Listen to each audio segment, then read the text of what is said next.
El Sinta News in Row.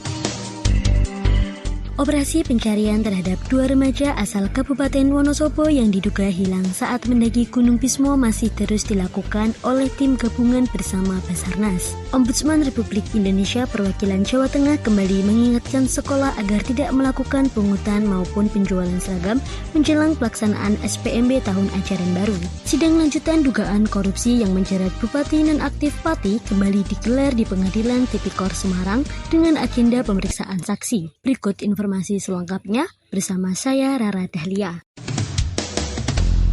El Sinta News in Row. Operasi pencarian terhadap 2 remaja asal Desa Kerinjing, Kecamatan Watumalang, Kabupaten Wonosobo yang diduga hilang saat mendaki Gunung Bismo masih terus dilakukan oleh tim gabungan bersama Basarnas. Pencarian dilakukan dengan menyisir jalur pendakian, kawasan hutan, hingga lereng terjang meski terkendala medan berat dan cuaca berkabut. Basarnas juga mengimbau masyarakat maupun pendaki yang melintas di kawasan Gunung Bismo untuk segera melapor apabila menemukan petunjuk keberadaan kedua korban. Laporannya bersama Deni Fitra Maulana dari Basarnas Wonosobo. Untuk perkembangan sampai hari ini pukul 13.16 untuk kedua survivor yang kami cari sampai saat ini belum menemukan titik terang. Ini masuk ke hari kelima hari ini. Sesuai amanat undang-undang kami akan melaksanakan operasi pencarian selama 7 hari. Dan kita akan menganalisa dan mengevaluasi kalau memang masih ada kemungkinan atau tanda-tanda atau adanya titik terang perihal penemuan survivor, mungkin akan bisa kita ajukan untuk perpanjangan lagi selama 3 hari dan seterusnya. Kemarin kami sempat mendapat informasi yang sama juga seperti yang diterima di Radio El Sinta, dan kami sudah kerahkan tim ke titik tersebut. Ternyata sampai hari ini pun kami belum ada titik terang, jadi belum bisa dipastikan bahwa apakah betul itu survivor yang dicari atau mungkin ada pengguna hutan yang lain, artinya mungkin ada orang yang sedang mencari kayu bakar atau dan sebagainya.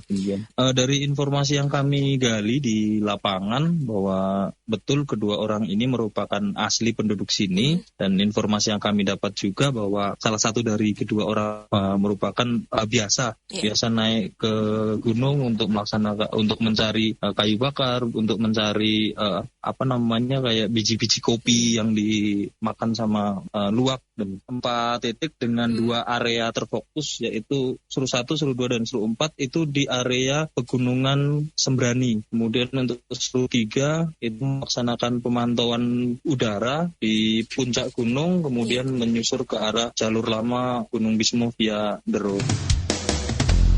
El Sinta News in Row. Menjelang dimulainya tahun ajaran baru 2026-2027, Ombudsman Republik Indonesia Perwakilan Jawa Tengah kembali mengingatkan seluruh pemerintah daerah dan satuan pendidikan agar tidak melakukan pungutan maupun penjualan seragam dalam pelaksanaan sistem penerimaan murid baru atau SPMB. Ombudsman menegaskan penyediaan seragam merupakan tanggung jawab orang tua dan sekolah tidak boleh mengkoordinasi pengadaan yang membebani masyarakat. Jika ditemukan pelanggaran, Ombudsman akan melakukan pemeriksaan dan berkoordinasi dengan pihak terkait karena praktik tersebut berpotensi menimbulkan korupsi skala kecil.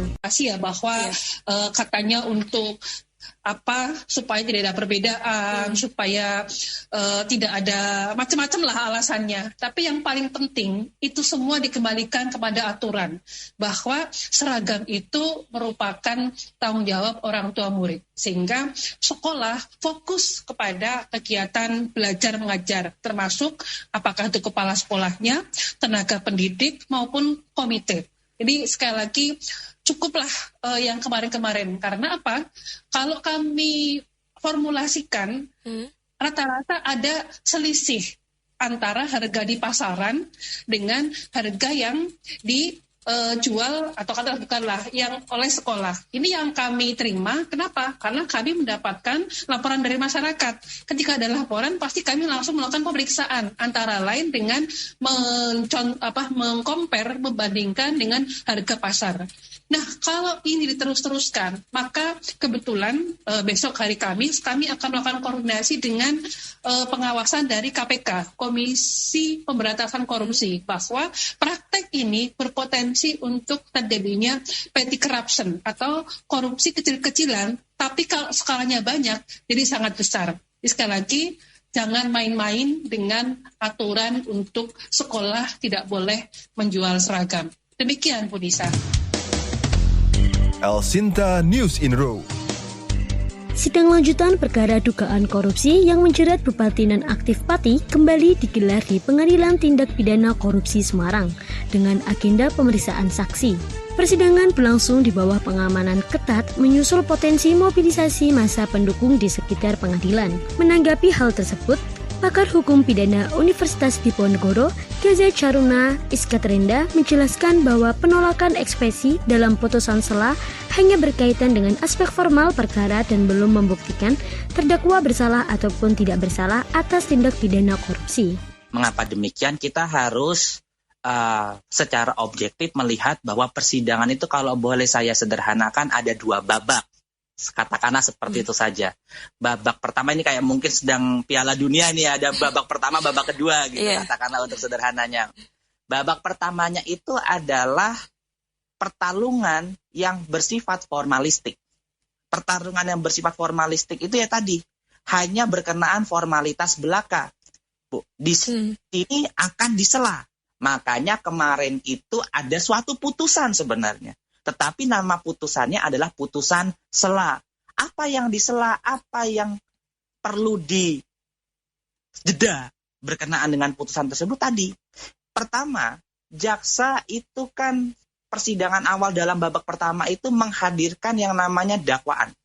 Dia mendakwa, membacakan dakwaannya.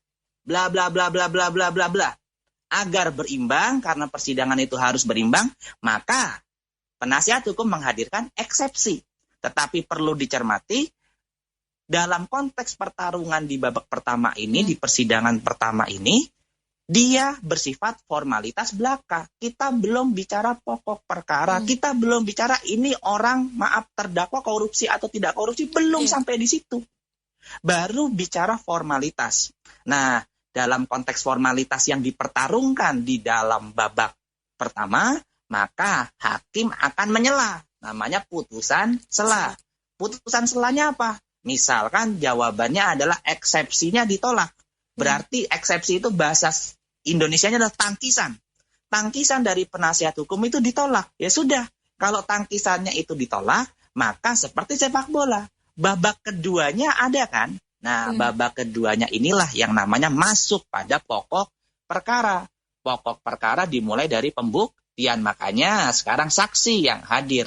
Tegasnya menjawab pertanyaan tadi, apakah dengan eksepsi ditolak maka automatically dia itu bersalah melakukan tindak pidana inkasu tindak pidana korupsi? Jawaban tegasnya tidak.